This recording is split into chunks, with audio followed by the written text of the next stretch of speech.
Assalamualaikum warahmatullahi wabarakatuh.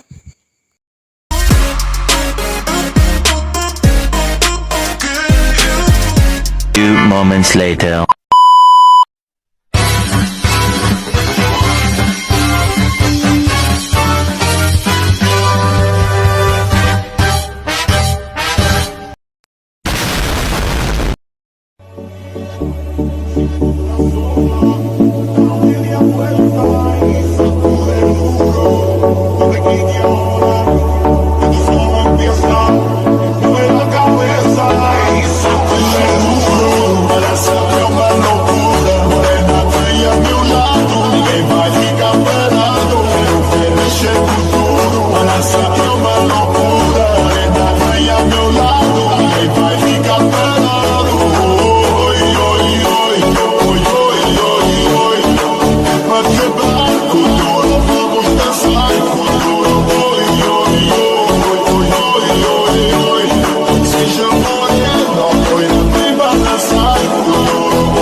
Berikut ini analisis hasil perubahan zat yang terjadi pada proses pembuatan es krim putar, yaitu pertama, dalam pembuatan es krim putar terjadi suatu perubahan wujud benda, yaitu membeku.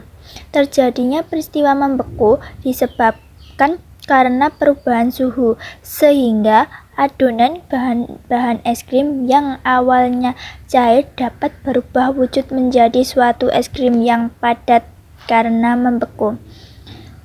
Jadi, membeku merupakan suatu perubahan wujud benda yang awalnya bersifat cair berubah wujud menjadi padat. Nah, kesimpulan yang kedua, perubahan wujud benda dalam pembuatan es krim ini termasuk ke dalam jenis perubahan fisika, suatu perubahan yang dapat diamati secara langsung. Perubahan fisika adalah suatu perubahan yang bersifat sementara, sehingga terjadinya perubahan wujud benda ini dapat kembali ke bentuk semula. Contoh, es krim putar yang sudah membeku jika dibiarkan lama-kelamaan pun akan menjadi cair. Jadi es krim putar pun yang sudah padat lama-lama nantinya akan kembali ke bentuk semula, yaitu menjadi cair. Nah, sekarang kita beralih ke data hasil pengamatan yang saya amati dari proses pembuatan es krim putar tersebut.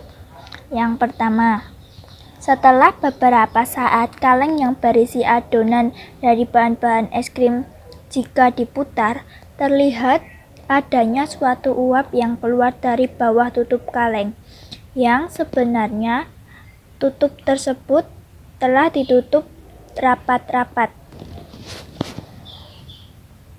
Yang kedua, es batu lama-kelamaan akan mulai mencair dan menyatu dengan garam. Ketika es batu dicampur dengan garam krosok, sebagian es batu akan membentuk air garam dan es batu secara spontan terlarut dalam air garam. Akibatnya, air garam pun lama-kelamaan akan menjadi semakin banyak.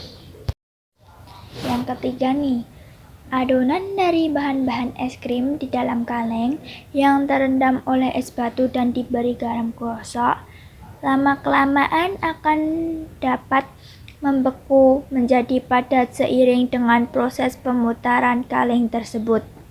Mengapa hal tersebut bisa terjadi?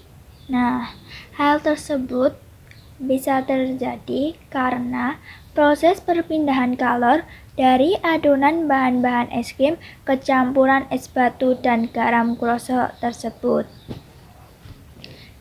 Yang terakhir, garam krosok yang diberikan pada es batu ternyata memiliki fungsi.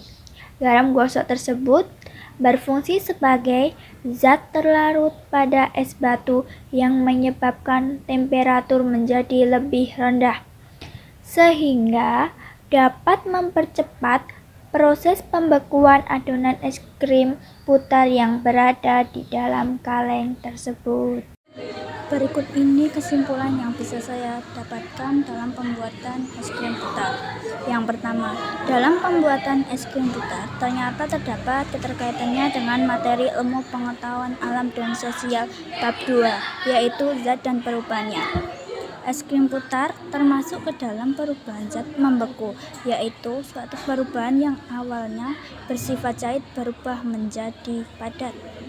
Es krim putar ini juga termasuk ke dalam jenis perubahan fisika, yaitu perubahan yang sifatnya hanya sementara. Kesimpulan yang kedua, yaitu dalam pembuatan es krim ternyata hanya menggunakan alat dan bahan yang sangat sederhana. Kualitas rasa es krim putar dipengaruhi oleh beberapa faktor. Yang pertama, bahan pembuatan es krim yang digunakan haruslah bagus dan tidak adanya bakteri.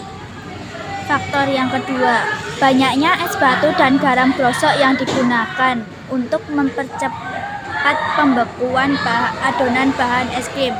Faktor ketiga, lamanya waktu pemutaran kaleng. Apa sih pengertian es krim putar itu? Es krim putar adalah suatu makanan beku yang dibuat dari produk susu, santan, atau sejenisnya, lalu digabungkan dengan perasa dan pemanis yang lain. Setelah itu, proses pembuatannya mengalami pemutaran dalam beberapa waktu agar adonan dari bahan-bahan es krim pun bisa cepat membeku.